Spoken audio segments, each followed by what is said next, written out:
She called it a once-in-a-lifetime event. I called it Tuesday.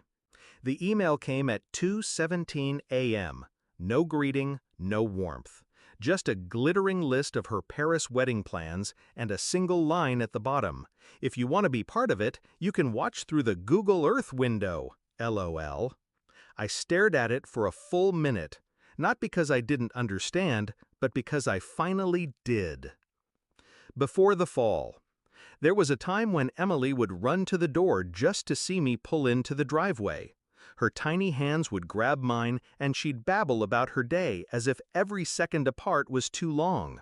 Then came Mark, my ex-husband, and then Christine, the cool stepmom who handed her champagne at 16 and called it bonding.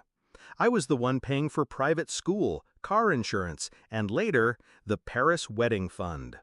But somewhere along the way, I stopped being her home base and started being the backup option. The first crack. It wasn't the wedding that told me I'd been replaced. It was her 23rd birthday. She hugged me like a polite stranger. She posted a photo with Christine, captioned, "Thanks to the woman who's always been there for me." No mention of me. But I didn't cry. I learned long ago that tears only feed certain people. The email that changed everything. When the wedding email came, I saw what it really was. Not just exclusion, but humiliation. A public demotion of my role in her life, served with a sarcastic LOL. So I typed a short reply. Sure, enjoy your big day. And I meant it, just not in the way she thought. The plan. You don't raise a child for 26 years without knowing exactly how their life runs, and where it can stop running. I had co-signed the Paris venue deposit. I held the joint account where the final payment would come from. I had all the vendor contacts, because 3 months ago, she'd begged me to just help with the boring paperwork. She forgot who she was dealing with. Step 1. Silence. I stopped answering her calls. I let her think she'd won. The less I reacted, the more careless she became. Emails about menu tastings and dress fittings still came my way. She didn't realize every update was ammunition. Step 2. The switch. 3 weeks before the wedding, I redirected the final venue payment to my account. Breach of contract? Sure, but the contract was in my name. That meant the venue would be free to rebook the date unless payment cleared. I called the venue manager, charming, apologetic. "Family emergency," I said. "We can't go through with it. Please refund the deposit." They agreed. The Paris ballroom booked out to another couple within 48 hours. Step 3. The quiet collapse. I contacted the photographer, florist, and caterer. All contracts ran through me. I canceled every single one. The refunds came straight back to my account. I even called the string quartet she'd bragged about on Instagram. The lead violinist said, "Oh, that's a shame." I smiled. Yes, it is. The day before.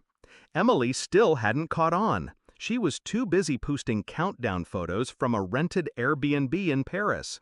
At midnight, I sent one last email. Weddings are tricky. Sometimes you think you know exactly who will be there for you, until you don't. The morning of. She must have woken up to chaos. Her calls started at 5:12 a.m. Paris time. First 3, then 7, then 12 missed calls in under an hour. The texts were frantic. "Mom, venue says we're not booked. Vendors aren't answering. What the hell did you do?" I didn't reply. I didn't even open them. I was too busy making coffee, watching the sun come up over my porch. Somewhere across the world, my daughter was standing in a white dress with nowhere to walk but back to the car. The confrontation. She called from Christine's phone. I answered. Her voice was shredded. "How could you do this to me? To us?" I let a beat of silence stretch until I could hear her breathing hard, like she was about to cry. "I didn't do anything," I said. "I just stopped doing everything." You've ruined my life." "No," I said calmly. "I gave you a lesson you'll never forget. You don't humiliate the person holding the floor beneath your feet." Christine tried to jump in, loud, indignant. I hung up. No mention. The aftermath. She tried to post about it online, but her friends wanted to know why her own mother had all the contracts in her name. Why she'd invite Christine but not me. Why she'd publicly mocked me and still expected my money. The comments turned. The sympathy dried up. In the photos she posted a week later, a courthouse ceremony with Mark and Christine standing stiffly beside her, she looked older, smaller. Reflection. I don't regret it. Not the money, not the silence, not the fact that she'll